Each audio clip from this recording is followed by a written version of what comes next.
Tyler Reddick had a buzzer beater, Hail Mary kind of move to win the race. Plus, a championship favorite struggles for another weekend. And Larry Mack, America's crew chief, is here.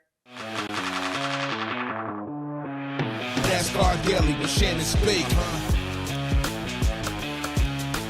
So last Sunday, Tyler Reddick made what some people called an aggressive move, and he ended up on the roof of his car. This weekend, he makes a move to win the race, completely ripping the wall, flying past the defending champ, Ryan Blaney. What a move to end the race in Miami. It was incredible. Hi, everyone. Welcome to NASCAR Daily. I'm Shannon Spake. It is October 28th, and welcome to the round of four. Tyler Reddick and, of course, Michael Jordan, the first time Tyler Reddick will be competing for a championship in that round of four. My goodness. Homestead, Miami Speedway did not disappoint this weekend. And certainly strategy was in Tyler Reddick's favor, but it was the move of the race, that final lap, that got him the victory. We're going to hear from Tyler Reddick. We're going to hear from Michael Jordan. We're going to hear from all of the playoff drivers that struggled. Ryan Blaney, Kyle Larson, Denny Hamlin. Of course, those guys finished second and third, but still having some problems in the point standings. And America's crew chief, Larry McReynolds, is going to be here as well to help us break it all down. My friend, Larry McReynolds, I can't wait to catch up with him.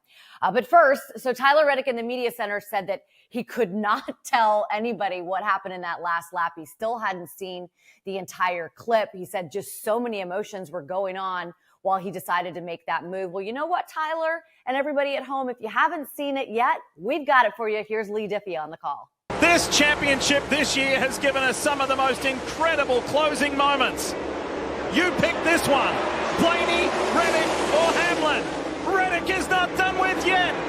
Tyler Reddick just drives all the way around Ryan Blaney. Can you believe what you've just seen? Reddick's going to Phoenix.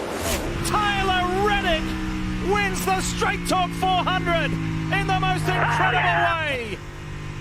Oh, wants it bad enough. I mean, listen, it wasn't the Hail Melon that we saw from Ross Chastain a couple of years ago at Martinsville. My goodness, the way that he just ripped the wall and went around the outside, that was amazing. You know who else thought it was amazing, which was so cool to watch? Michael Jordan was on the pit box and pit wall. It was so cool. At one point, they were showing that final pit stop, and Michael Jordan is standing right there, sitting on the wall. And I kept thinking to myself, oh my God, those crew guys, the pressure that they must be feeling. Well, they delivered, Tyler delivered, and we got to hear from Michael Jordan after the race. Listen to this. Michael, what kind of a Game 7 moment was that from your driver?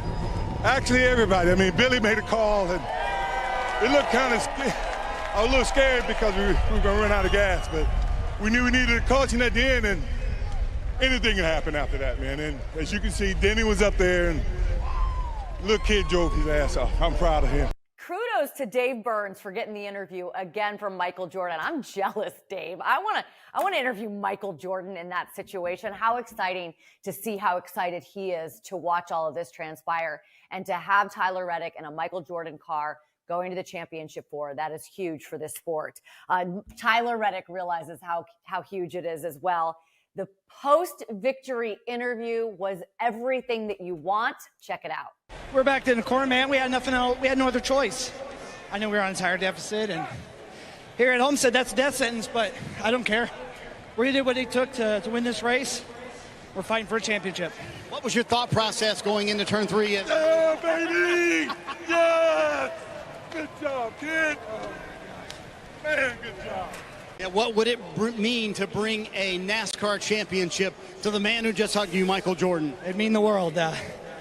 We thankfully can take off from Martinsville a little bit and get ready for Phoenix, but we're pumped. Listen, that's everything, right? You got Michael Jordan hugging you and congratulating you. You have your son, Bo, running up to you saying, Daddy, picking him up and being able to hold him. It was awesome. 8th career win for Tyler Reddick, his 3rd in this season, but easily the biggest win of his career to lock himself into the championship four. I love this. Billy Scott, his crew chief, after the race said, I think we got away with a lot through the summer months of being semi-conservative, taking what it would give us.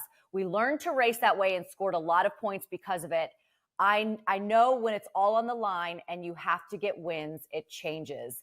To me, we saw an aggressive Tyler Reddick. He can now take a quote-unquote weekend off to get ready for the championship four in Phoenix. but I think that we are going to see one heck of a race when it comes down to who's going to win this championship, just based on the two guys that have already locked themselves in.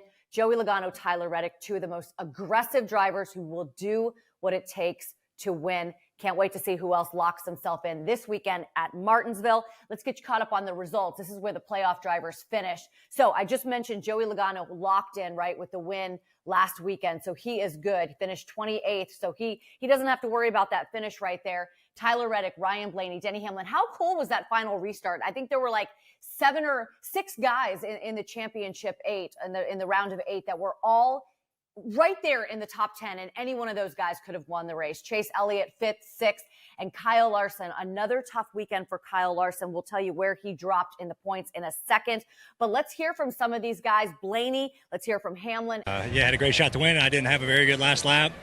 Man, I thought I got into 3 hard, and the 45 just blitzed it up in there, and it stuck for him, which was pretty impressive. But, I hate to give one away there like that, I don't know if we gave it away. I mean, we got the lead back after losing it on the restart, and just last lap didn't really play out for us.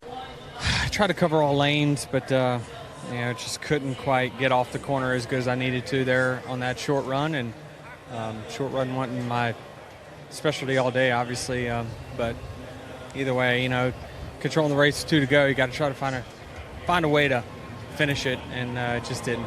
Disappointment right there is what you hear for finishing 2nd and 3rd for those two guys. And we'll update you right now on the playoffs standings. This is why they are upset. So Denny Hamlin, even though he gained 9 on the points, on the cut, I should say, he's still 18 below. Ryan Blaney is 38 below the cut line right now heading into Martinsville.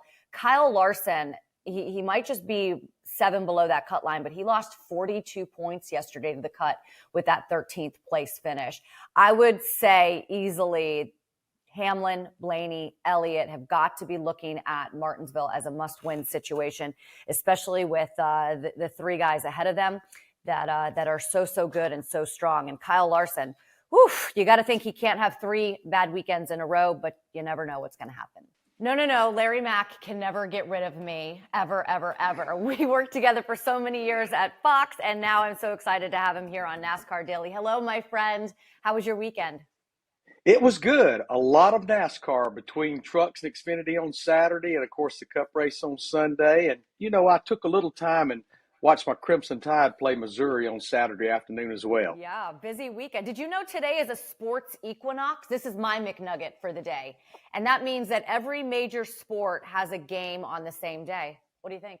Oh, wow. So Major League Baseball, obviously the World Series, Monday Night Football, the NBA, they're happening. So I'm glad you shared that with me, Shannon. I'm not sure I would have made it through the day if I didn't have that information. You could take that one and you can use it today on your Sirius XM radio show. On Track, you can listen to Larry Mack and Danielle Trotta a little bit later. And you're going to have Tyler Reddick on like you do every single week, the big winner. Tell me what you thought of that last lap move, Larry.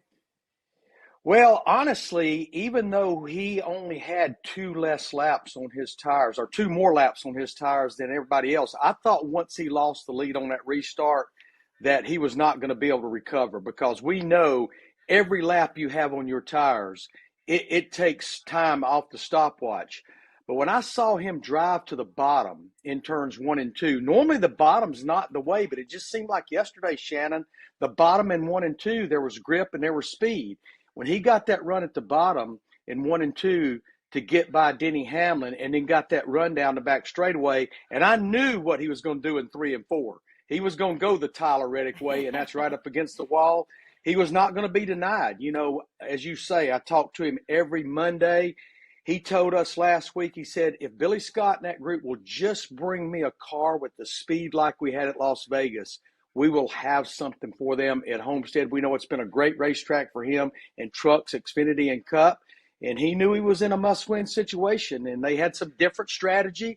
They caught that caution just right after making that green flag pit stop, and it just seemed like everything lined up for that 45 team to find victory lane and now move on to the championship 4. How hard was that move to make? Because I mean, he just flew by Ryan Blaney.